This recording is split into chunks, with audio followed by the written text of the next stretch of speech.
Launch games for a new console are a big deal. They can make or break the early success of the console, and historically, even mediocre launch titles have sold well due to the decreased competition in the less than crowded early market of the console's lifespan. Or at least that's the case in prior generations. Gone are the days where you'd pick up the PS2 alongside Smuggler's Run, and sure, you could play PS1 games on your PS2, but why would you when these games looked so much better? Or picking up your Xbox 360 and Call of Duty 2 and playing nothing else for a month or more, in part because the system lacked backwards compatibility, but because this game looked so much better than the ones on the previous generation. That's why Dirt 5 is the Xbox Series X and PS5 launch title, but doesn't feel as important as it should be. But it also draws attention to the fact that Dirt 5 has been out for already a year and a half, and it's hard to still acquire many of these consoles. Dirt 5 is an arcade racer, a genre that I've been deeply invested in playing the past couple of months on this channel. It's developed by Codemasters, who make a whole slew of racing games, including Grid, Dirt Rally, formerly known as Colin McRae Rally, and the F1 series, among others. In early 2021, just a few months after Dirt 5 was released, EA acquired Codemasters. It's ironic because in the arcade racing space, Dirt and Need for Speed are kind of the leading franchises right now competing against each other, unless you take other things into consideration like Mario Kart, but at that point you're not using real cars anymore. So from the moment you boot up Dirt 5, you're met with a game that oozes with style. The only franchise I can compare this to is Persona. Those sharp colors, defining font, and eye-popping transitions remind me of my first time playing Persona 3 on the PSP. It just has a certain style to it. Though Dirt 5 is a launch title for the most powerful consoles currently on the market, the car models in the game don't try to be photorealistic. Instead, it has a certain style to it as well. Despite this, the look of the cars and the many varied environments that the events take place in look fantastic. As you'll see in the gameplay throughout the video, the environments are very varied and give you a wide variety of terrain to get your car dirty with. Like the recent iterations of the Need for Speed games, Dirt 5 has a career mode that comes equipped with a story. Not a story you'll care about, but a story nonetheless. The career mode consists of making your way through 5 tiers of event trees, competing in rallycross, ice, super truck, and buggy races. There's no open world to explore, which, like I said in regard to Need for Speed Hot Pursuit, isn't necessarily a bad thing considering many of these open world racing games just feel lifeless anyways. Completing races along the trees earn you stamps depending on your performance, and there's a gatekeeping method between the 5 event tiers that will keep you unable to progress if you don't have enough stamps. You earn 3 stamps for first place finish, 2 stamps for second or third, and 1 stamp for seemingly just completing the race. Alongside this, you're also earning money for in-game purchases, leveling up with your sponsor, as well as unlocking random cosmetics. The sponsors are an interesting addition. This is one of my favorite parts of a lot of racing games like this. Taking a sponsorship from one of these real-world brands will influence how much you get paid out after each race, as well as unlock some exclusive cosmetics for completing their specific challenges. A couple of other neat things, the game has split screen for up to 4 players, and that's definitely a rarity among even racing games by today's standards.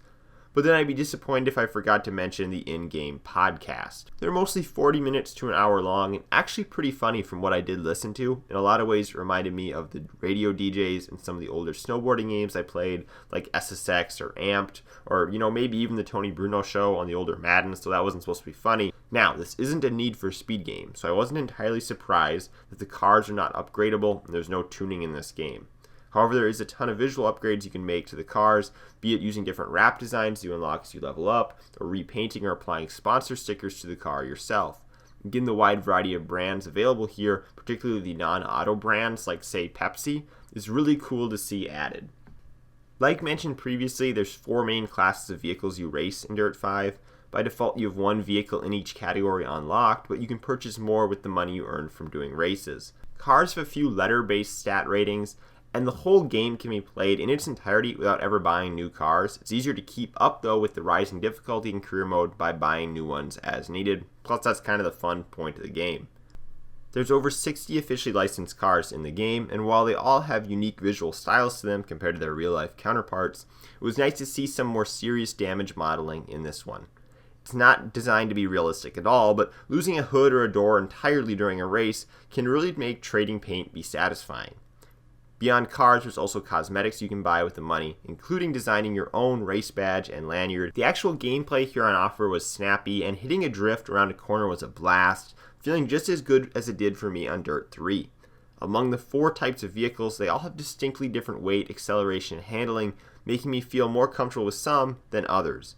But the game has had a tendency to feel like it cheats me at times. While trying to cut inside on a corner, I've ran into invisible walls, since the game really does everything it can to keep you on track, very restricted within the lanes. But most commonly, I felt like this was an issue as I went over jumps and landed on top of other racers.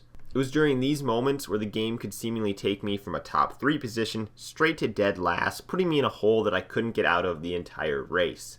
Now, when the game works, and it does more than 90% of the time, it's a fun gameplay experience, but on occasion it can be downright frustrating.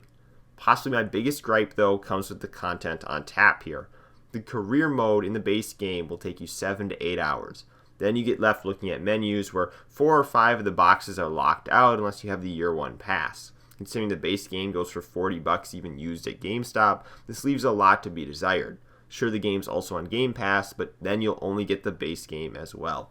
It'll cost you another $40 to get that DLC pass to unlock those other 4 portions of the career mode, but I'm not naive enough to think that those other 4 portions of the DLC are each individually as large as the base game, because I'm sure we're not missing out on quite that much.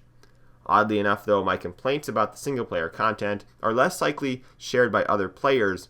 Less than 2% of all players on Xbox have the achievement for completing the entirety of career mode, with only 2.5% of these players having even completed the 4th of the 5 tiers of the career mode.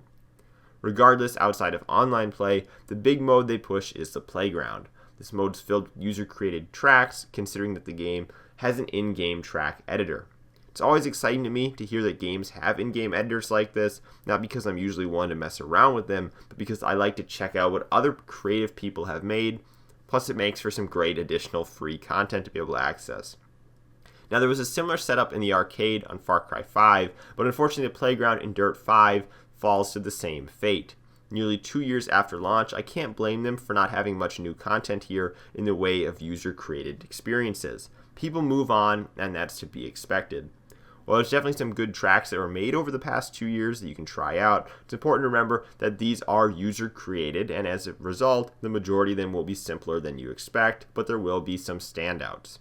After all, this isn't Super Mario Maker, and most people aren't buying this game with the sole focus to use the playground. If they're an average player like me, they may have booted up the game for the first time and then found out the playground mode even existed. Despite the wealth of potential the user-created content in Dirt 5 has, the game has been out plenty long enough now to know that it hasn't lived up to the full potential of what people could create in this game. That, combined with a very short single-player experience, leaves me with little reason to recommend you buy Dirt 5 even on sale. If you could snag, say, the base game and the DLC for something like $10 down the road, maybe it'd be worth your time. And considering how bare bones the base game is, it's acceptable to download as a part of a subscription program where you wouldn't have to outright buy the game. This isn't something you're going to need in your digital library, as I just don't see enough of a reason to revisit it after you play the 7-8 hours of the career mode and get what you want out of it.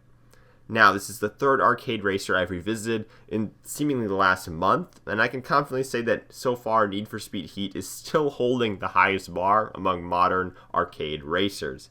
Even the unpredictability in the cop chases in Hot Pursuit warrant more replayability than Dirt 5 does. It's a cool looking game, and for the most part it feels really solid to control, but outside of that it feels like a shallow game that doesn't give so much of a reason for you to come back. Thanks for watching. I'm Bailey, and I will see you in the next video.